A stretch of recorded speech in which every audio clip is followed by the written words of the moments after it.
Hello, and welcome to another episode of My Pocket Psych, the podcast all about the psychology of the workplace. I'm Dr. Richard Wiekinen, chartered psychologist and coach, and today I'm very happy to be joined by my colleague, Dr. Rachael Skews. Rachael, how are you doing? I'm all right. Thanks for having me on again.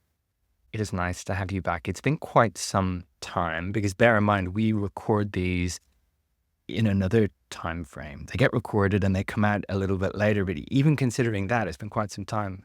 So what I'm going to do for listeners and viewers is put the links to your previous contributions to the podcast in the show notes so people can revisit them. How are things in general? We've just been chatting before we started recording about the fact that I've had quite a long period of illness, nothing dreadful, just a respiratory like a chest infection thing. So it feels very appropriate to be talking about the impact of people's health in the workplace. Listeners may hear I'm a little bit nasal. I'm still I'm still on that road to recovery. But one of the things I have been thinking about is the impact of long-term health conditions and how lucky I am that this is going to get better. So yeah, I'm all good.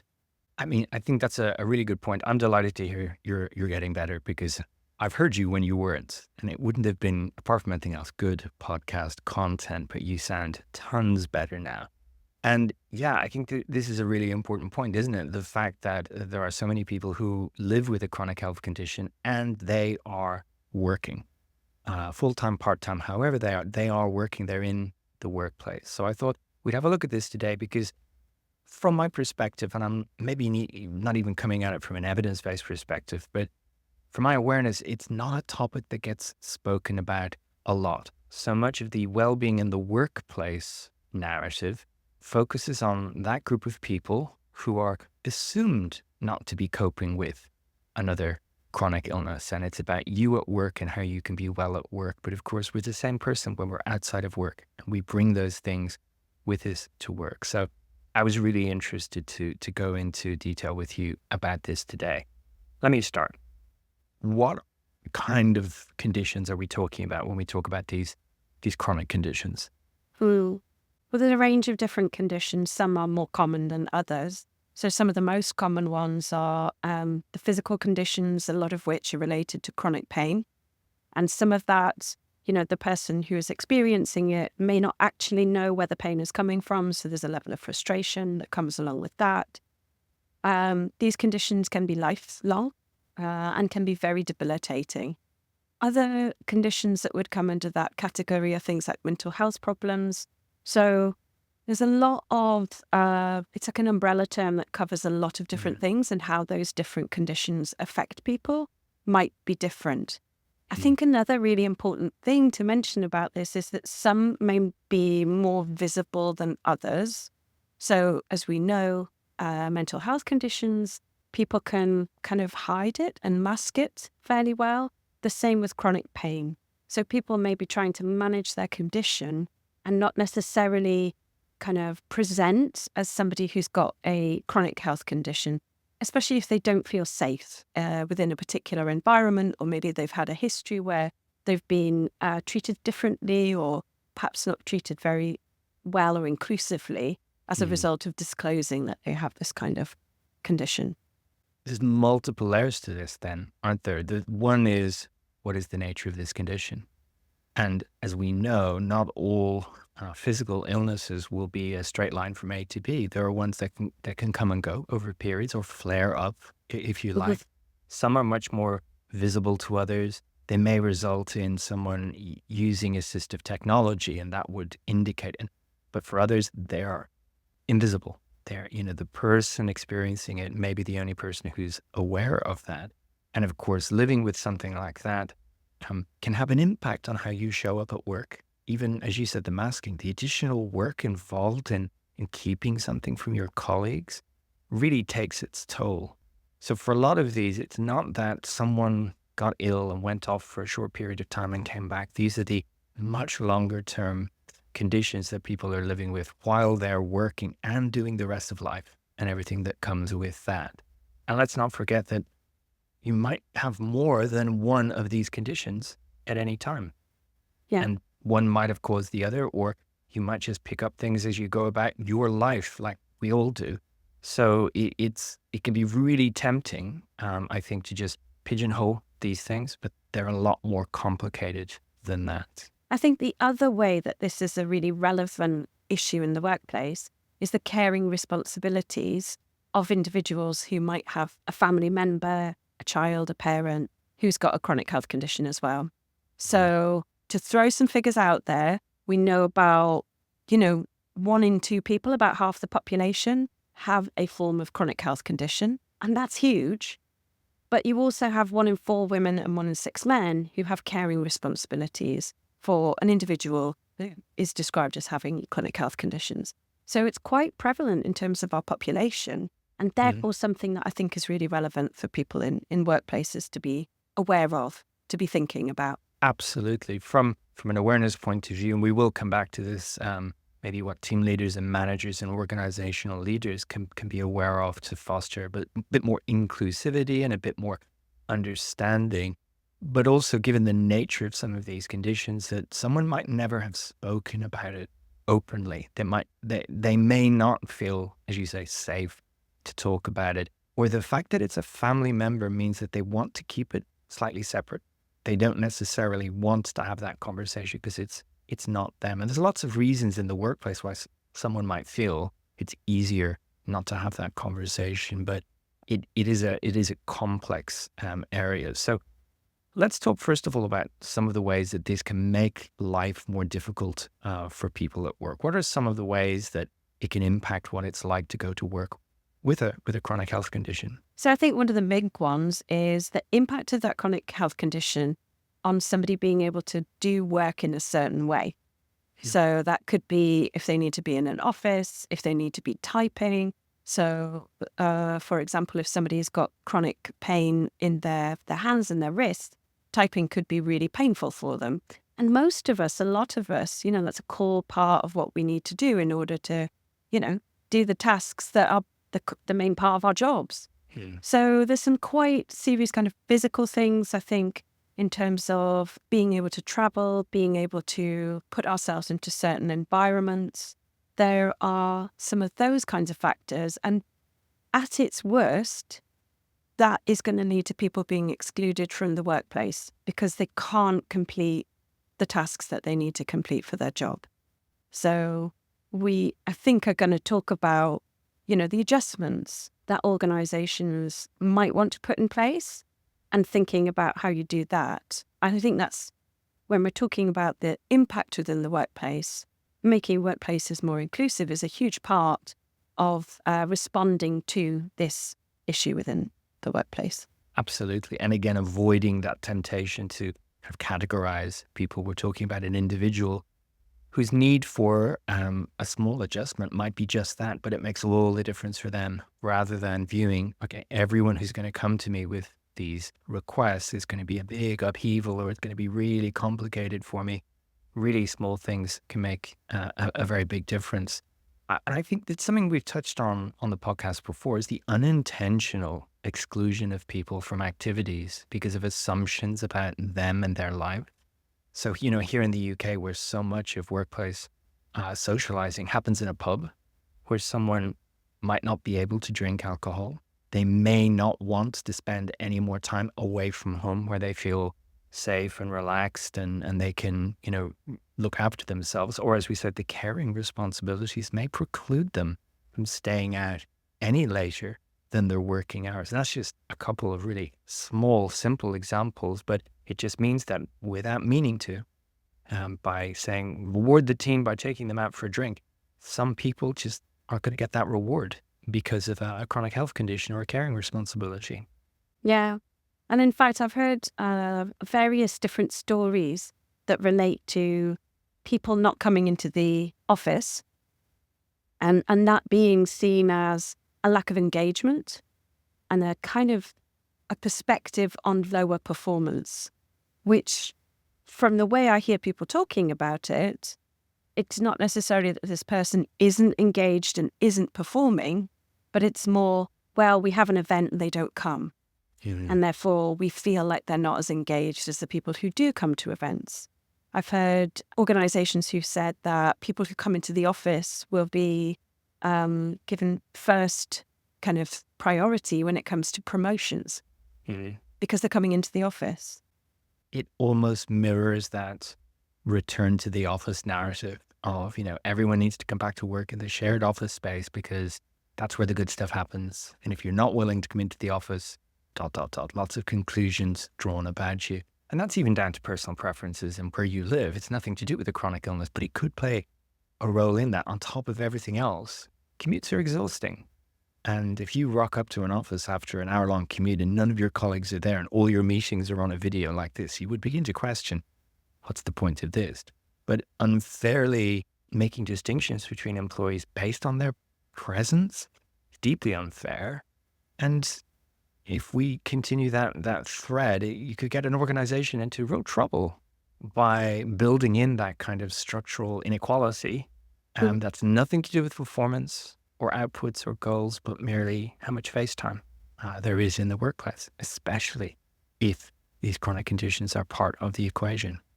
I was just going to say, I think there is a big part of this as well, which is there are individuals who unfortunately have been excluded from the workplace and who are really keen to get back into the workplace. And so if there are opportunities, we know that there are always going to be boundaries and things that organizations may or may not be able to change about the kinds of work, the kinds of tasks. Some jobs may need to be in the office or may need to be on site in some way, shape or form. Yeah. But I think without, that there are some boundaries, there are some things that organizations may not be able to change. But outside of that, there's a lot of creativity around how people would be able to complete their jobs. Something that's come up on my radar quite a lot at the minute is job crafting and being able to take a role and think about, what are the core elements of that role, but then what are the things that could be adapted, the way that it could be done, and taking that principle and applying it to things like reasonable adjustments, I think is a good way of thinking about how could we support people who have got those chronic conditions and other caring responsibilities. How could we adapt so that that person is included, when they may otherwise be excluded? Because we know work is good for people, Exactly. And this is a conversation I've had in a number of organizational contexts where we are running a well-being program. And a lot of what's included in a standard focused well-being program is not going to scratch the surface of someone's experience of work if they have a chronic health condition like the ones you mentioned at the outset.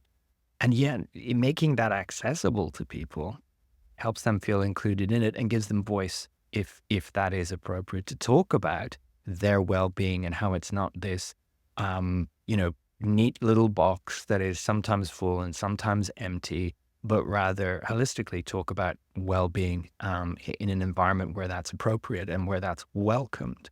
But it's not enough to say, well, we have a well-being program, which is the other side of that. It's not enough. It's not enough. And actually, putting that to one side, it allows you to have that individual focus, the job crafting focus, that actually anyone could have a superior experience of work if they were able to make adjustments based on their needs. And that could be as simple as, why are you having these meetings at 8:30 in the morning when half the team are not morning people and they find it really difficult to concentrate, through to having meeting free times when people are able to actually focus on the heavy duty work, the creative or problem solving work, and just organizing it around those rhythms that we all experience, but not assuming that everyone is going to fit this one size fits all model of what a job can look like. And it requires people to focus on outputs, not presence, hours, availability, all of those things that are much easier to measure, right? Definitely.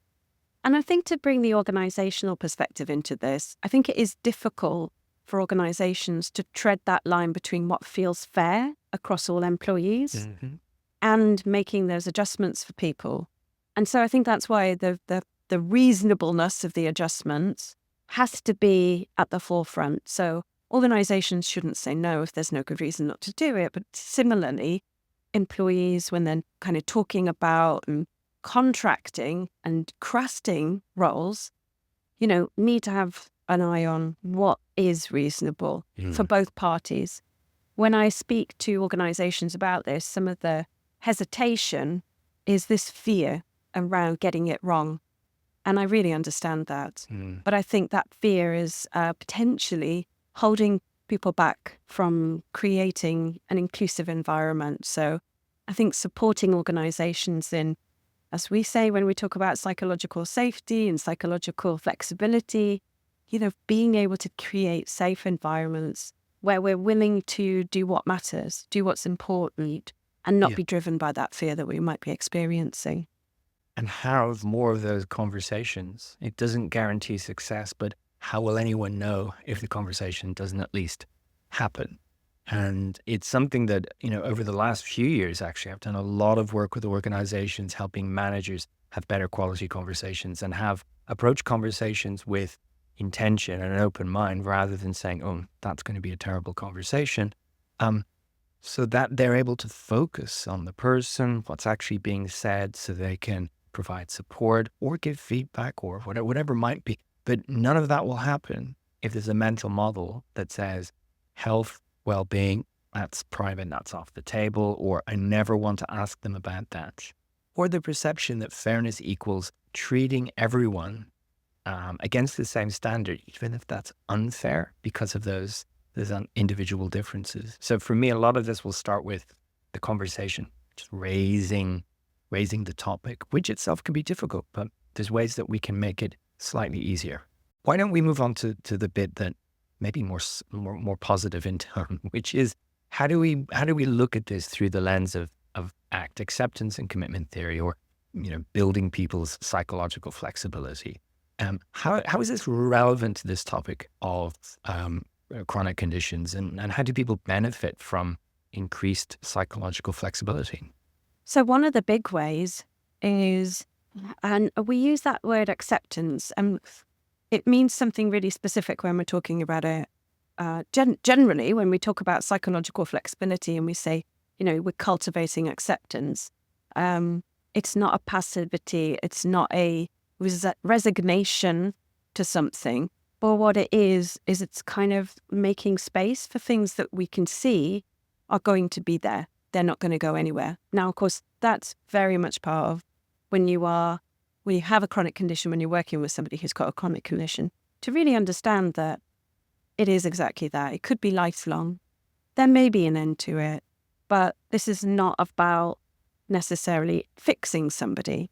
So when we think about psychological flexibility, what the research is showing is that as an approach for supporting people with chronic conditions, it's really powerful because you are not getting this narrative of being broken and needing to be fixed. It's coming from a place of acceptance and compassion and saying, this is okay. This is a really horrible thing that you have in your lived experience.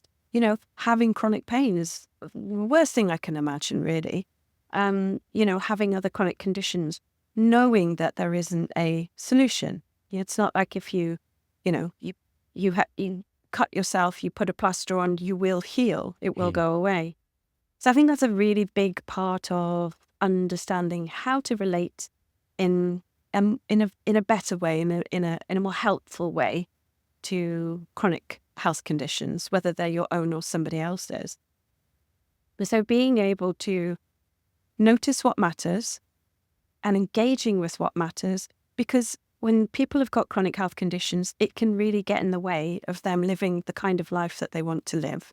Yeah. So again, for example, if somebody is experiencing chronic pain and there's a potential trigger for that chronic pain, even if they don't know for sure, they will be probably searching for that with, varying success depending on what the condition is. But they might then allow that to determine what they do and how they do things. So it might mean, if having social engagements, the environment that you go into for social engagements, or the time, or the, other things about that, they might choose not to engage in that. Maybe they don't feel comfortable to ask for a different environment. That could be very difficult for people.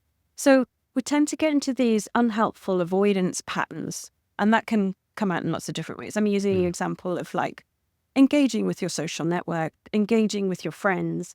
As you said, it could be even engaging with your work colleagues. Mm. So when we kind of shift the focus away from avoiding triggers, which of course makes absolute sense that you would do that, but if you shift the focus onto what matters, then people sometimes start to make slightly different choices. And this is a very gently approach. It's not about saying you're doing anything wrong. It's just getting people to think about what are you making your decisions based on?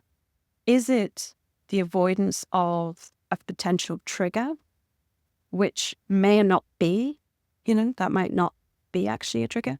It could just be a pattern that you've got into because it was easier at some point in time.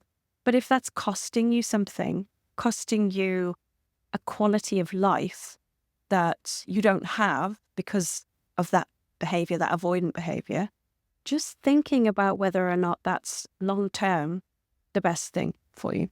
Yeah. So psychological flexibility is really helping. It's not about getting rid of a chronic condition, but it might help improve people's quality of life, improve people's engagement with the things that really matter to them. It could be that through increasing somebody's psychological flexibility, they may be more willing to have a conversation with their workplace about the reasonable adjustments that they need. Yeah, that was the example that sprang to my mind because of some of those beliefs we can buy into about how awful it will be to have the conversation or how embarrassing or predicting how it's going to result means we don't have it at all. Whereas Yeah. all of that is just thinking versus having the conversation and potentially improving our situation at work or simply getting some more empathy and understanding from the people around us at work. So as you say, the target, the focus isn't the condition or the symptoms, but more how we think about ourselves and how we think about our options and how we choose what's going to be helpful for us rather than what helps us avoid something that is maybe temporary, maybe not dangerous, but just not very pleasant. Mm-hmm. And that acceptance piece is really powerful here, isn't it? That making space for, because so much of what comes with a chronic condition are the thoughts and feelings about ourselves, about our lives, about our experience in the workplace. Making space for that means we're not trying to get rid of it. We're not wrestling with it. We're not struggling with it. And we're not denying it either. So it's not all everything's great. It's, that does suck. And I can do A, B, and C. Yeah, definitely. The other side to it is about our self-efficacy. So our belief that we can manage a condition more effectively, that we can, get the reasonable adjustments that we need in order to continue working, to be successful in our work. So as you increase people's psychological flexibility and they're kind of willing to take those hard steps that they might not be willing to otherwise, you sort of get this really lovely knock-on effect, increasing people's belief that they can manage their condition more effectively. So the research shows that as you increase people's psychological flexibility, you have a nice kind of additional impact on people's health-related self-efficacy. So their belief that they can manage their health well. And that, small changes over time can have a big result, but also small changes to how we think about what we can do has a really big impact. And self-efficacy is really important in work, full stop. Even putting the health conditions to one side, how we think about ourselves and how we're going to use our skills and our knowledge and how we're going to solve problems and deal with setbacks. It's super important for everyone who's at work. So it's great to hear that it has a role here as well. For a lot of people, they don't have absolute discretion as to how they do their job, where they do their job, or when they do their job. It's going to involve their team leader, their manager. When it comes to chronic health conditions, what is it that you really wish more managers understood? So I want to take a step back and I want to acknowledge how difficult having these kinds of conversations is. And you've already mentioned that, we don't sit here and pretend this stuff is easy. It isn't. And I think it's incredibly difficult for team leaders, managers, anyone within that role who is responsible for supporting their employees, but also accountable for the performance of their employees. I think that's a difficult line to tread. And then when you add in Mm. things like chronic health conditions, people can feel very anxious or nervous about tackling this, or they may feel very bullish about it. It's always about what is going to work in that particular context within that particular relationship. So I think firstly, just acknowledging that leaders and managers have complex jobs, interrelational things. Our relationships as humans are difficult. So the kinds of things that leaders and managers could think about that might be helpful to think about, I think, are about the reasonable adjustments that somebody might have to have. So it's things like if somebody is in pain and typing is painful, are there alternatives? Can they use voice-to-text software to complete the work that they need to do? Are there ways that you can design their day that's going to allow them to work in a slightly different way to our traditional 9 to 5, being at our desks? But I think another part of this is that sometimes the way that we think about performance and this idea that, you sit down at 9 and then you are performing till 5 or whatever. Yeah.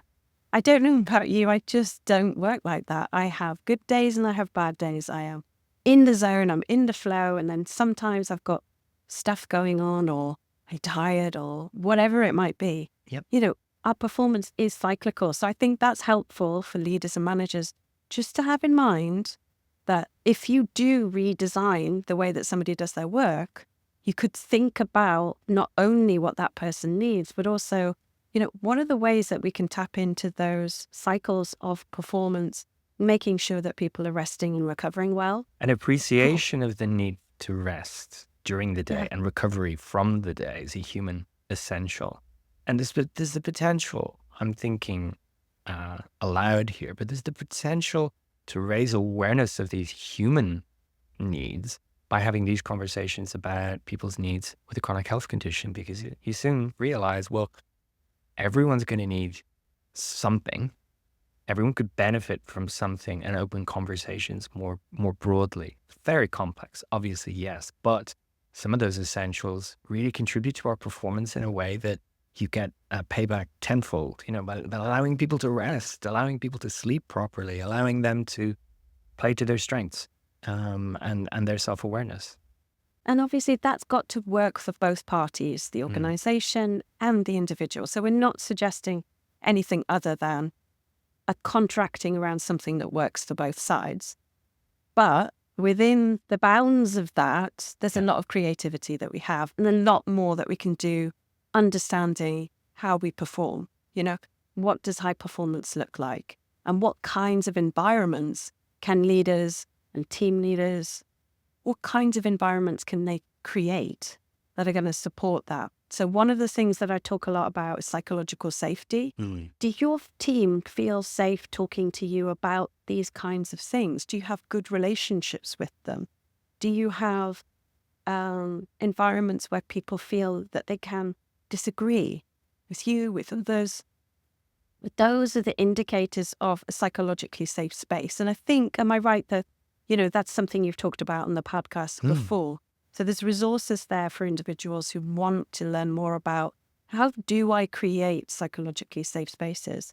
Now, if you create psychologically safe spaces, you're not only going to be able to talk to your team better about whether or not they have a potential chronic health condition or a caring demand that's being placed upon them, you get a whole wealth of other benefits, increased innovation. Those kinds of things come along with this. Yeah. This is a win-win, in my opinion. I totally agree. Psychological safety is good for everybody, and so it's a good investment at the team level. And those wins exceed innovation and knowledge share, but it also contributes to how much people look out for each other and offer to help each other and ask for help. And you find out about problems and issues and risks more readily when people feel psychologically safe. So there's a lot going for that. It's a good investment, full stop. But it could be the lever to open up some of these more challenging conversations. And I'm wondering how many listeners or viewers are thinking to themselves, well, no one in my team has a chronic health condition. Well, how do you know that? This is the entire point. If you're assuming, then you'll never start the conversation. So I think one of those things where we might refer to them as invisible or not obvious, or at least not constant, that it goes beneath the radar. So the psychological safety also helps us deal with one of the other things that we haven't touched on yet, which is the fact that these are also, it's an intersectional issue. That if I'm at work with a chronic health condition, it's going to be different for me than it is for you. It's going to be different for someone who comes from an ethnic minority background, or someone whose sexual orientation is a minority sexual orientation. And we'll get those together. So for some people, their view of this might be, this is one more thing, that I have to deal with in the workplace. If we flip this and say, well, look, if we have psychological safety at work, it's easier for people to talk about these things, to raise issues, to ask for help than it is when it's not there, where people are much more likely to keep problems and issues and concerns to themselves. So I just wanted to underline that point. There's a lot going for it. And I'll link to our resources about this topic in the show notes. And you just mentioned resources. I think something else that's really helpful for people who are like leading, managing teams, to think about a framing for having a conversation with somebody. You can think in your own head about what are the demands, what are the tasks that I'm asking somebody to do, but then what are the other demands as well? And this kind of transcends this topic, because somebody we could be going through a divorce, somebody we could be having a temporary illness, or a partner who's ill.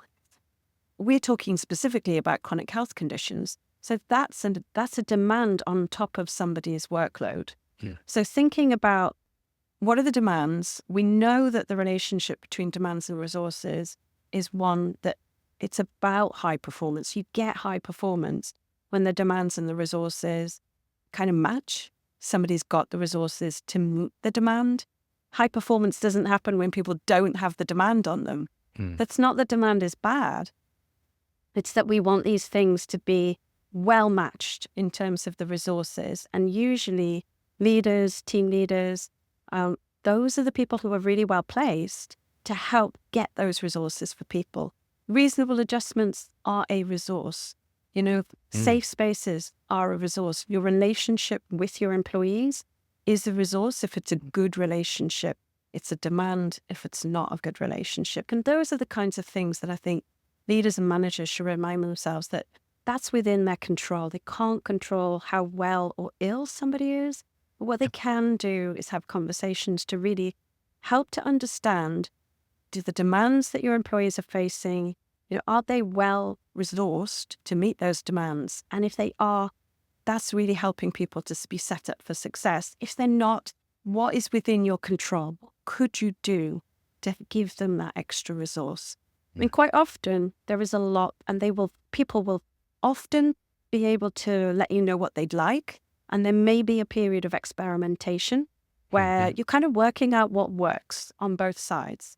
So I think good contracting, getting support from HR and other kind of internal resources that you have as a manager, that's really helpful as well. You don't have to do this on your own. There will be policies and there will be experts within an organization usually who can support you in having those kinds of conversations too. Absolutely. So we've touched on a few really important points here. We've reiterated the benefits that work brings us, full stop, as human beings, and that many chronic health conditions can make that a challenge, whether it's the maintenance of that employed position or the thoughts we might have about ourselves and what's possible. We talked about the benefits of cultivating psychological safety at the team level so that people can speak up and have these conversations that can be perceived as being quite difficult. And we've spoken about the benefits of increasing our individual psychological flexibility so that we're able to behave more flexibly regardless of the presence or absence of a chronic health condition, to free up our thinking about ourselves and what's possible. Do more of that stuff that matters. I'm conscious this might be the first episode that someone has ever seen or listened to, so you are very welcome, listener. But I want to signpost a whole bunch of resources we have about this topic of ACT or psychological flexibility to really illustrate, because if it's the first time you've ever heard of it, it can feel like quite a revolutionary way of thinking about the world. Not necessarily responding to all of our thoughts or believing them to be true or doing what feels good, but rather seeking out purpose and meaning and having a new relationship with our thoughts. So I want to signpost that stuff because that could take a while for people to get their head around. And also the fact that these conditions themselves are not neat. They're not predictable. Different people experience them differently. And symptoms or presence or manifestation can ebb and flow, can flare up. It can go into remission for a while. So these are not there. We've sorted it, which is, so many problems in the workplace are dealt with. That's fixed. We don't fix people. And so building in the continuity of conversations, the flexibility, coming back to essential job design factors. All of these things, everyone will benefit. But what do you get in return?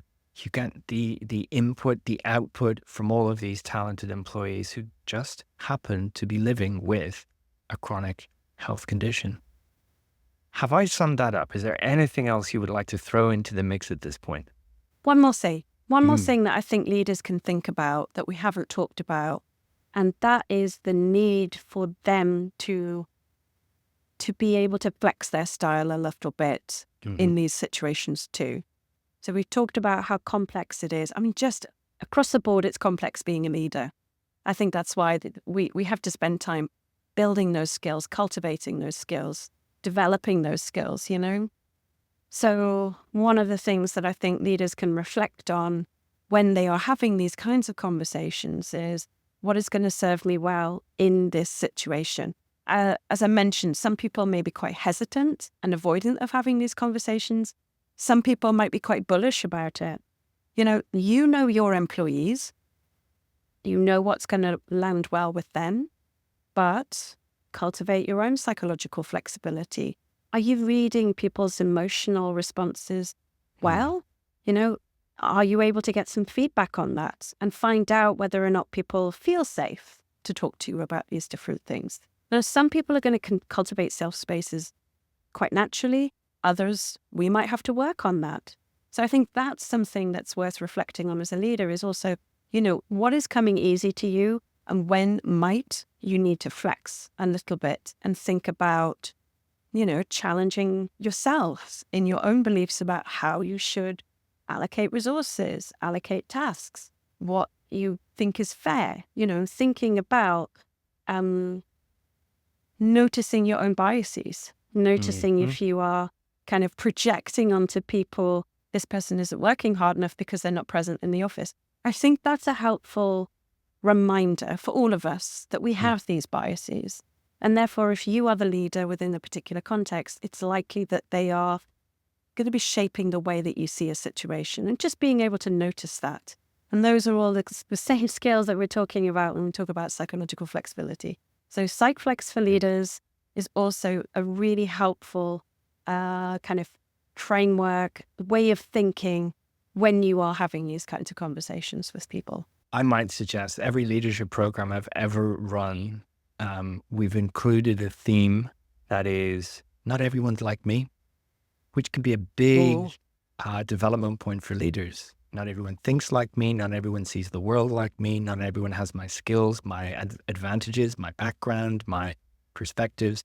And so the work for me as a leader is to start trying to see the world from different perspectives, different people's perspectives, to imagine, and then to fill in the blanks with conversation and finding out what is it like.